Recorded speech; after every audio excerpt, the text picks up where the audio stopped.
Everyone, welcome to edu tutorials. Myself Anju. आज हम लोग देखने वाले हैं इकोनॉमिक्स का that is third chapter and demand analysis. A very very important chapter. Economics के तीन लॉ है that is law of DMU, law of demand and law of supply. ये तीनों आंसर बहुत बहुत इंपॉर्टेंट है। लॉ ऑफ डीएमयू के assumption exception, law of demand के assumption exceptions and law of supply के assumption exception। तो ये हम डेफिनेटली ऑल आंसर्स करेंगे। आज हम लोगों ने स्टार्ट किया very important chapter that demand analysis. What is demand, demand के टाइप्स क्या होते हैं, डिटर्मिनेंट्स ऑफ डिमांड क्या है, वो हम लेक्चर में देखेंगे। उसके बाद लॉ देखेंगे and will complete the topic. I hope you उनको समझ में आएगा। Just go through the video and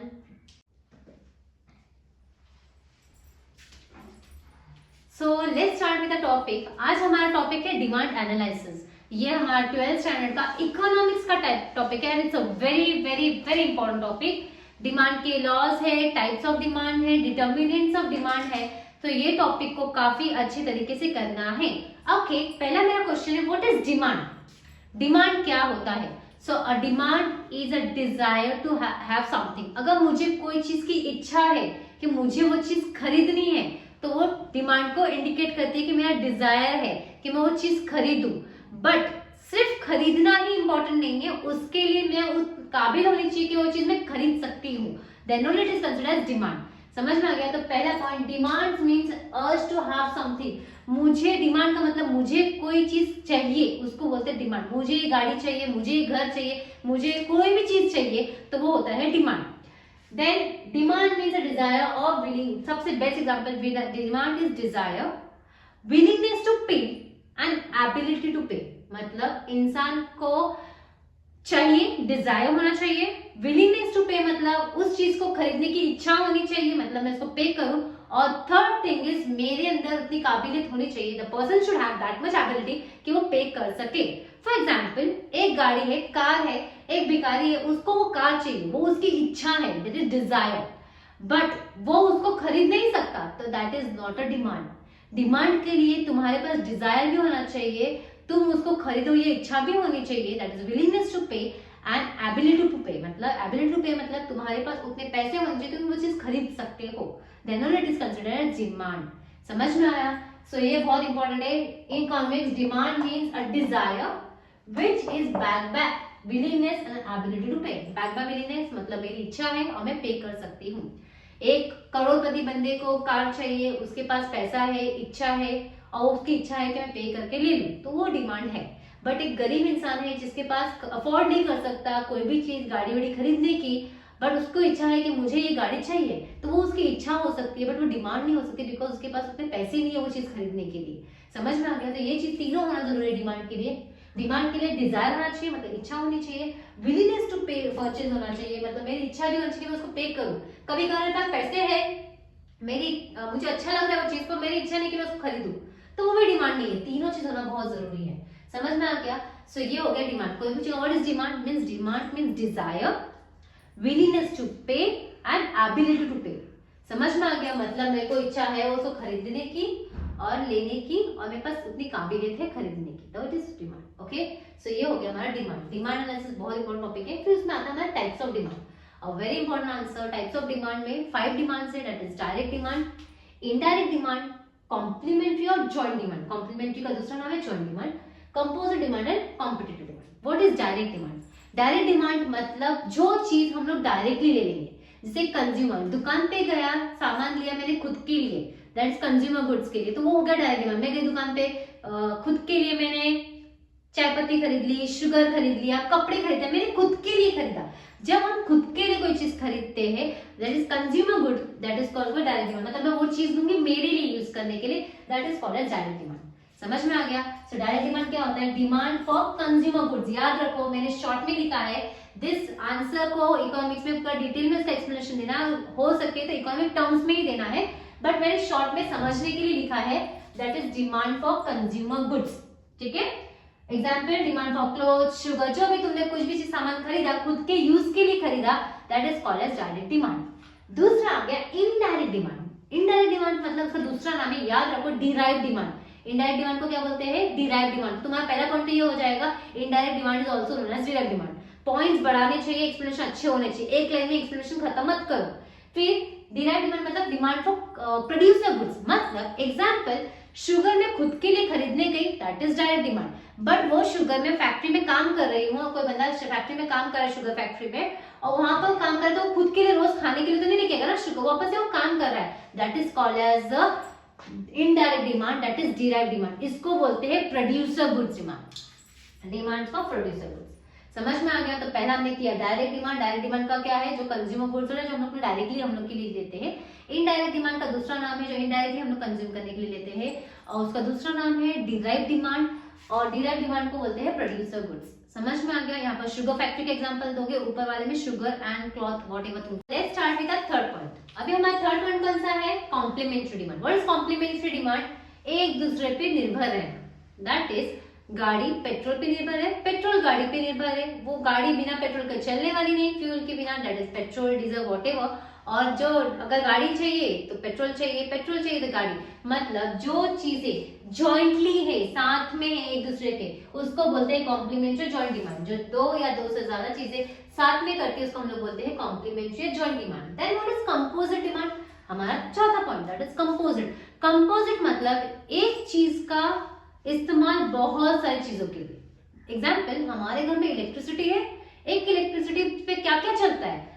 fan, TV, washing machine, fridge, मतलब व्हाटएवर कुछ भी इलेक्ट्रिसिटी पे जो भी चीज चलने वाली है, एसी जो भी है, तो एक इलेक्ट्रिसिटी इतने सारे डिमांड्स को यूज कर रही है, दैट सेवरल यूजेस है, उसको बोलते हैं composite demand. Okay, and the last is competitive demand. What is competitive demand? Substitute goods and T and coffee. एक कॉम्प्लीमेंट, इसका कॉम्पिटिटिव का याद रखना, सब्स्टिट्यूट गुड्स। सब्स्टिट्यूट मतलब क्या कि मैं अगर मुझे चाय नहीं मिली तो कॉफी चल जाएगी, कॉफी नहीं मिली तो चाय चल जाएगी। अगर समझो सामने वाले ने चाय का रेट बहुत हाई कर दिया तो मैं थोड़े दिन के लिए कॉफी के पास चले जाऊंगी। अगर कॉफी का रेट बहुत हाई हो गया तो मैं थोड़ी देर के लिए चाय के पास चले जाऊंगी। शुगर को रिप्लेस कर सकता है जैगरी, जैगरी मतलब गुड़, और गुड़ को जैगरी को रिप्लेस कर सकता है शुगर। अगर शुगर का रेट बहुत ही हाई हो गया तो लोग शुगर के से छोड़ के जैगरी की तरफ चले जाएंगे। सो एक चीज के रेट्स के ऊपर दूसरा चीज इफेक्ट होना, दैट इज हमारा बोलते हैं लास्ट में कॉम्पिटिटिव, दैट इज सब्स्टिट्यूट, जिसको दूसरा सब्स्टिट्यूट है। Is that clear? तो ये हमारा हो गया टाइप्स ऑफ डिमांड, 5 टाइप्स है। A very important answer, that is direct demand, indirect demand, complementary demand, complementary का दूसरा नाम है joint demand, then composite demand जो बहुत सारे यूजेस के लिए है, and then last is competitive demand. I think so तुम लोग को समझ में आया रहेगा व्हाट इज डिमांड। ओके, तो ये हमारा डिमांड। और एक चीज याद रखना, डिमांड क्या है? Desire, willingness to purchase and ability to pay. तीनों चीज होना जरूरी है। सिर्फ डिजायर मेरा डिमांड नहीं हो सकता, कभी कभार तुमको ये एग्री डिसएग्री में आ सकता है, that is demand is the desire. No, demand desire है बट उसके साथ ओनली डिजायर नहीं है, उसके अंदर वो काबिलियत होनी चाहिए पे करने की। Is that clear? समझ में आया? So that is our types of demand, and demand का इंट्रो दे दिया है। नेक्स्ट आंसर की तरफ जाते हैं हम लोग, that is determinants of demand. So let's start with a new answer, that is determinants of demand. ठीक है, डिटरमिनेंट्स ऑफ डिमांड हमारा आंसर है। ये आंसर को बहुत अच्छे से करना, इसकी पॉइंट्स को बहुत अच्छे से समझना, बिकॉज लॉ ऑफ डिमांड का जो अजम्पशन है उसमें ये सारे पॉइंट्स है ऑलमोस्ट। ठीक है, खाली constant one, no change in price, no change in income, ऐसे ही दिया रहेगा, no change in price of substitute good, ऐसे उसके अजम्पशन के पॉइंट्स है। तो मतलब ये आंसर किया तो इनडायरेक्टली तुम्हारा अजम्पशन अच्छे से हो जाता है। सो प्लीज इस आंसर को बहुत अच्छे से करके लेना। Now what is demand? पहले तो demand is desire, willingness to purchase and ability to pay. ये मालूम होना जरूरी है। Desire is only desire is not a demand. ठीक है, इस तीनों चीज होना जरूरी है। डिटरमिनेंट्स ऑफ डिमांड लिखने के पहले उसका इंट्रो जरूर डालना। ठीक है, इसका कीवर्ड है 3 pins T। 3 pins मतलब 3P, प्राइस, अगेन P से price of substitute of goods, again P से price of complementary goods, I से इनकम, N से nature of product, and S से आएगा साइज ऑफ पॉपुलेशन, T से आएगा taste, habits and fashion, E से आएगा expectations about future price, and last is A से आएगा एडवर्टाइजमेंट। इसमें ऑलमोस्ट 10 पॉइंट्स है, बट 8 पॉइंट्स भी किया तो it's more than enough. Okay, तो पहला point, what is price?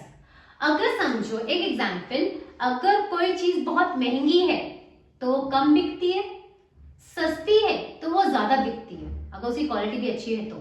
So when price is high demand is less, but when price is less demand is high. ये डिमांड के लिए बहुत इंपॉर्टेंट पार्ट है कि when the price rises demand falls, when price falls demand rises. So अगर हम लोग बोलेंगे प्राइस के लिए डिटरमिनेंट्स ऑफ डिमांड में, सो जब कोई चीज महंगी है मींस एक्सपेंसिव है, प्राइस राइज होता है तो डिमांड उसका कम करते हैं, क्वांटिटी डिमांड कम रहता है, और जब प्राइस कम होता है तो क्वांटिटी डिमांड क्या हो जाता है, ज्यादा हो जाता है। ये हो गया हमारा प्राइस। दूसरा price of substitute goods. Price of substitute goods मतलब क्या है, सब्स्टिट्यूट मतलब क्या होती है, भाई बहन, एक के बिना दूसरा चलेगा, दूसरे के बिना चल सकता है, that is T and coffee, sugar and jaggery. अगर समझो टी का भाव बढ़ गया, मैं लास्ट उसमें बताया था, अगर टी का भाव बढ़ गया तो लोग किसकी तरफ शिफ्ट हो जाएंगे, कॉफी की तरफ। अगर कॉफी का रेट बहुत हाई हो गया तो लोग किसकी तरफ शिफ्ट हो जाएंगे, टी की तरफ। सो एक सब्स्टिट्यूट का अगर हाई प्राइस हो गया तो दूसरे का डिमांड बढ़ जाएगा, अगर उसका प्राइस कम होगा तो दूसरे का डिमांड कम हो जाएगा। समझ में आ गया, एक का जो भी इफेक्टिवनेस दूसरे पे दिखेगा। इधर tea and coffee, that is price of substitute goods. समझ में आया पक्का। Next is price of complementary goods. What is complementary goods, एक के बिना दूसरा नहीं चलने वाला, साथ साथ कॉम्प्लीमेंट्री मतलब jointly, that is car and fuel. इसको बहुत अच्छे से समझना। अगर समझो फ्यूल का बहुत रेट हाई हो रहा है, सो लोग फ्यूल नहीं ले पाएंगे तो कार लेके क्या ही करेंगे, तो डिमांड ऑफ कार कम हो जाएगा। और अगर समझो कार का रेट बहुत हाई है बट फ्यूल सस्ता है, बट कार का रेट बहुत हाई है तो लोग कार ही नहीं खरीदेंगे तो फ्यूल कैसे बिकेगा। मतलब यहाँ पर दोनों जॉइंटली है, तो अगर एक का भाव बढ़ता है तो दूसरा इफेक्ट होता है अपने आप। अगर एक का भाव बढ़ गया तो दूसरा डिमांड कम हो जाएगा, दूसरे का भाव कम हो गया तो उसका डिमांड बढ़ जाएगा, इसलिए जॉइंटली एंड कॉम्प्लीमेंट्री। समझ में आ गया।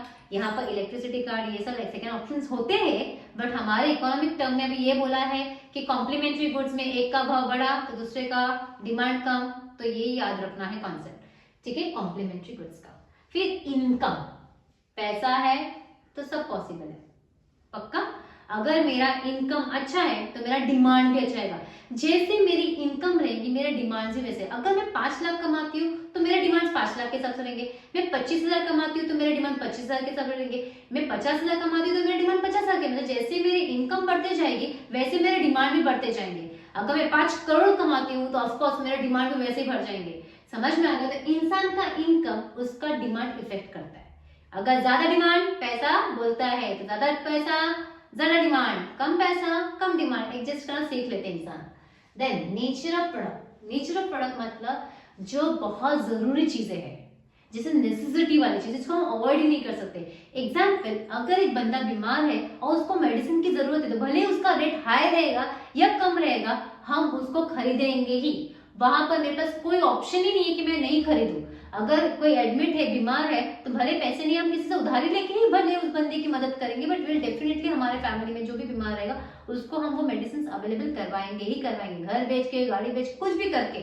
So the thing which is not available that is necessary. Nature of product के ऊपर भी डिमांड इफेक्ट होता है। अगर तुमको वो जरूरी है कि बंदा ब्लड प्रेशर का मरीज है और उसको ब्लड प्रेशर की मेडिसिन चाहिए, तो वो उसको लेना ही पड़ेगा, भले उसका भाव बढ़े या घटे, तो वहां पर उसका डिमांड बढ़ेगा अगर उसको चाहिए तो। समझ में आ गया। थे साइज ऑफ पॉपुलेशन, जितने ज्यादा लोग उतना ज्यादा डिमांड, जितने कम लोग उतना कम डिमांड। एग्जाम्पल हमारे घर का ही ले लो, 5 लोगों का खाना बनेगा तो 5 लोग रहेंगे तो 5 लोगों के हिसाब से खाना बनेगा। बट अगर 25 लोग आ गए, रिश्तेदार आ गए शादी विधि में, तो 25 लोगों का खाना बनेगा तो उतना डिमांड बढ़ जाएगा। चावल भी ज्यादा लगेगा, दाल भी ज्यादा लगेगी, सब्जी भी ज्यादा लगेगी, वॉटेवर मसाले भी ज्यादा, सब ज्यादा लगेगा। ओके, सो ये आ गया हमारा साइज ऑफ पॉपुलेशन। जितने ज्यादा लोग उतना ज्यादा डिमांड, जितने कम लोग उतना कम demand. Then taste, habits and fashion. कोई चीज ट्रेंडिंग हो जाती है तो वो चलने लगती है, उसका डिमांड ही बढ़ जाता है। अगर एग्जांपल कोई फेस्टिवल आ रहा है, एक पर्टिकुलर टाइप का ड्रेस आ गया मार्केट में, तो सब उसी ड्रेस में दिखेंगे, या कोई मूवी में कोई अच्छा ड्रेस दिख गया तो सब उसी इसमें ट्रेंड में दिखेंगे। लाइक वो टाइगर का मूवी आया था, उस टाइम पे सब लोग वो स्कार्फ एंड ऑल पहनते थे, तो वो एकदम ट्रेंडिंग हो गया, तो सबके स्कार्फ ही दिखने लगे थे। इट्स लाइक वहां पर हमारा बोल सकते हैं हैबिट्स, इंसान को आदत अगर किसी को टबैको कंज्यूम करने की या चॉकलेट्स खाने की या टेस्ट हैबिट जो भी रहेगा, is not nice tobacco consume, but उसकी आदत है तो वो छोड़ नहीं सकता, तो उसका वो डिमांड करेगा ही करेगा, which is not at all right. But फिर भी चॉकलेट्स खाने की आदत रहती है, किसी कोई भी चीज का टेस्ट हैबिट्स एंड फैशन, इंसान का डिमांड इफेक्ट करता है। Is it clear? Then expectations about future price. What is expectations about future price? मुझे पता है इसका भाव कल कम होने वाला है, जब उसका भाव कल कम होने वाला है तो मैं आज ज्यादा क्यों खरीदूंगी, मैं कल के लिए वेट करूंगी, या एक महीने बाद भी उसका भाव कम होने वाला है तो आई विल वेट, आज के प्राइस पे मैं कम परचेस करूंगी क्योंकि उसका भाव कम होने वाला है, मैं आगे जाके खरीदूंगी। और अगर मुझे पता चल गया कि भाई उसका भाव बढ़ने वाला है तो बढ़ने वाला है means it's going to rise, तो आज पर्टिकुलरली मैं डिमांड कम करूंगी, ताकि आज ज्यादा डिमांड करूंगी कि आगे फ्यूचर में उसका प्राइस बढ़ेगा। एग्जाम्पल, कांदे का रेट अगर हमको पता चल जाता है, बीच में कभी 100 रुपीज चले जाता है, 150 रुपीज चले जाता है, तो हम क्या करते हैं, स्टॉक करके रख लेते हैं आज के टिकट, भाई आगे जाके और रेट बढ़ने वाला है, और अगर कम होने वाला है तो हम लोग आज एडजस्टेबल वाला काम कर लेते हैं। It's like that. समझ में आ गया? तो एक्सपेक्टेशंस अबाउट फ्यूचर प्राइस। और दूसरा एडवर्टाइजमेंट, जो दिखता है वो बिकता है। अच्छा एडवर्टाइजमेंट है, कोई एक्टर एडवर्टाइजमेंट कर रहा है, या सलमान खान ने किया, या कोई भी एक्टर ने किया, या कोई फेमस फिल्म स्टार ने किया, या कोई अच्छा अट्रैक्टिव एडवर्टाइजमेंट आ गया तो उसका डिमांड उसके हिसाब से डिफेक्ट होता है। अगर अच्छा एडवर्टाइजमेंट है तो वो डिमांड अच्छा होता है, और जब डिमांड ज्यादा होता है और एडवर्टाइजमेंट अच्छा नहीं है तो डिमांड कम होता है। बट जो चीज दिखती है, example cosmetics, fair and lovely का एडवर्टाइजमेंट ले सकते हैं। जो फेयर एंड लवली का जो स्टार्टिंग में जो एडवर्टाइजमेंट किया था तो लोग एक्चुअली उसकी तरफ अट्रैक्ट हो गए और उसका डिमांड बढ़ ही गया। उससे गोरा होते ही नहीं होते वो सेकंड पॉइंट ऑफ व्यू है, बट लोग कंज्यूम करते ही है। सो ये हमारा एडवर्टाइजमेंट है, जो दिखता है। एक दिन में बाल इतने बड़े होंगे नहीं, बट लोगों के बाल इतने बड़े हो जाएंगे, अरे यार मेरे बाल बहुत गिर रहे हैं। लोगों का एडवर्टाइजमेंट आजकल का जो लोगों का प्रॉब्लम है उसके ऊपर बनता है। Is it clear? और लोग एक्चुअल में अरे यार चलो इतना प्रॉब्लम, चलो ट्राई ही कर लेते, ट्राई करने के चक्कर में वो लोग ले ही लेते हैं और उनका मस्त अच्छा ज्यादा डिमांड हो जाता है। अभी आई थिंक सो आयुर्वेदिक ऑयल करके कुछ बहुत डिमांडिंग है, सो वैसा हमारा बोल सकते हैं एडवर्टाइजमेंट डिमांड को बहुत बढ़ाता है। सो एडवर्टाइजमेंट अच्छा करो ताकि चीजें जल्दी दिखे। ओके, सो ये हो गया हमारा determinants of demand, that is 3 P's T।